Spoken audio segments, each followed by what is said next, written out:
अस्सलातु वस्सलामु अला सय्यदिल अंबियाइ वल मुरसलीन अम्मा बाद फ़ाऊज़ु बिल्लाहि मिनश शैतानिर रजीम बिस्मिल्लाहिर रहमानिर रहीम। अल्लाह सुब्हानहु व तआला ने निज़ाम कायनात इस तरह तख्लीक किया है कि हर छोटी सी छोटी चीज़ का भी कोई ना कोई मकसद है। अल्लाह सुब्हानहु व तआला ने सूरज बनाया, चाँद बनाया, दरख्त बनाए, पहाड़ बनाए, उनका कोई ना कोई मकसद। अगर एक पत्ता अपनी जगह बदलाता है तो उसका भी अल्लाह सुब्हानहु व तआला ने कोई ना कोई मकसद ज़रूर रखा है। कुरान मजीद अल्लाह सुब्हानहु व तआला ने नाज़िल फरमाया 114 सूरतें 30 पारे, उसका भी कोई ना कोई मकसद ज़रूर होगा। उसका मकसद महज इतना है कि नौ इंसान को हिदायत दी जाए, उनको हक़ की बात बताई जाए, उनको बातिल से दूर किया। जब हम नाम नेहाद उलमा के पास कुरान पढ़ने जाते हैं तो वो हमें कहते हैं कि आम इंसान कुरान नहीं पढ़ सकता, आम इंसान की समझ में कुरान नहीं आता। कुरान को आलिम लोग पढ़ सकते हैं, उलमा पढ़ सकते हैं। हालांकि कुरान तदब्बुर और तफक्कुर की एक नई फिजा कायम करता है।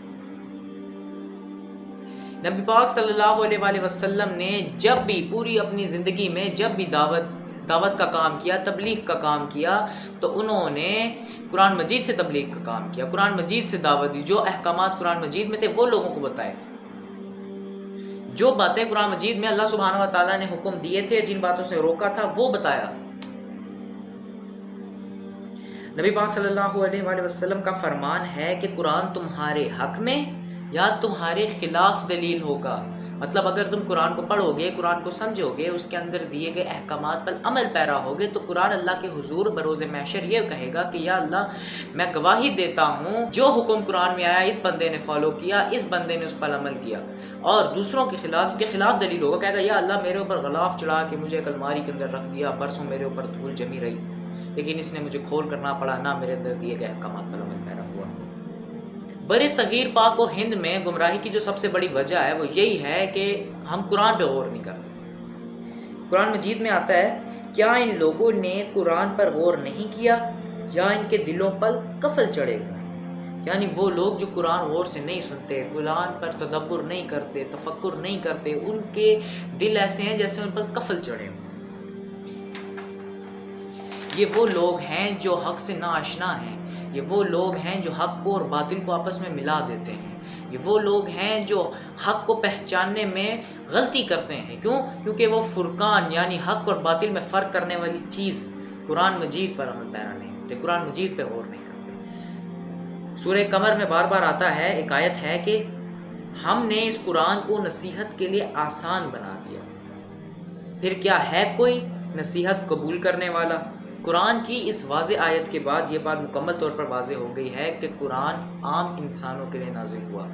जिस तरह एक आलिम कुरान पढ़ सकता है, उसको समझ सकता है, उसी तरह एक आम इंसान भी कुरान पढ़ के कुरान को समझ सकता है। हमारे आजकल देखें कि तबलीग करते हैं लोग अपने मसलक की, तो वो क्या करते हैं, या तो वो फ़ज़ाइल अमाल, अहकाम शरीयत, ठीक है, और सुन्नी बेशती ज़ेवर, इस तरह की किताबों से तबलीग कर रहे होते हैं, खोल के उनके किस्से सुना रहे होते हैं कि ये लिखा है इस किताब में, ये लिखा है इस किताब में, ये लिखा है इस किताब में, ये लिखा है। हालांकि उनको ये नहीं करना चाहिए। नबी पाक सल्लल्लाहु अलैहि वसल्लम ने हमें क्या हुक्म दिया कि हम दावत करें किससे? कुरान मजीद से। और हम कुरान मजीद से दावत नहीं करते, हम अहकाम शरीयत, फ़ज़ाइल अमाल, इन किताबों से, हम इंसानों की लिखी हुई किताबों से हम तबलीग कर रहे होते हैं, दावत दे रहे होते हैं लोगों को। हालांकि ख़ुद हमारे पास जब अल्लाह की नाजिल करदा किताब मौजूद है, उसको छोड़ के कुरान मजीद में आता है, और वो कि जब उनको परवरदिगार की बातें समझाई जाती तो उन पर अंधे बहरे होकर नहीं गिरते बल्कि गौर से सुनते हैं। इस आयत का मफ़हूम यह है कि जब सहाबा किराम रिज़वानुल्लाह अजमईन को अल्लाह सुब्हानहु व तआला की तरफ से कोई हुक्म नाजिल होता कुरान मजीद में, और सहाबा किराम रिज़वानुल्लाह अजमईन को बताया जाता कि अल्लाह सुब्हानहु व तआला ने फॉर एग्जांपल नमाज का हुक्म दिया है, रोज़े का हुक्म दिया है, तो वो उसको इग्नोर नहीं करते थे, वो उस पर गौर करते, तफक्कुर करते, तदब्बुर करते थे, और उस अमल पे अमल पैरा होते थे। उस काम पे जो हुक्म अल्लाह सुब्हानहु व तआला ने दिया उस पर अमल पैरा होते थे। अगर अल्लाह ने कुरान मजीद में हुक्म दे दिया कि सूद नहीं खाना, तो वो कभी सूद नहीं खाएंगे। अगर कुरान मजीद ने हुक्म दे दिया कि आप लोगों ने नमाज कायम करनी है, ज़कात अदा करनी है, तो वो अल्लाह की राह में कसरत सदका करते थे, और ज़्यादा से ज़्यादा सदका करते थे, और कसरत से नमाज कायम करते थे।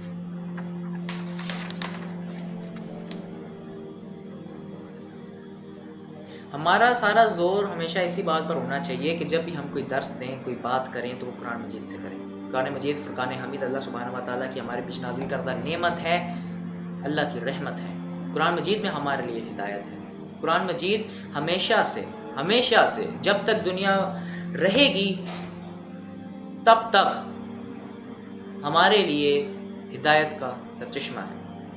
تو ہمیں چاہیے ہم قرآن پڑھیں، قرآن کو سمجھیں اور اس پر عمل پیرا ہوں۔ وما علینا الا البلاغ المبین۔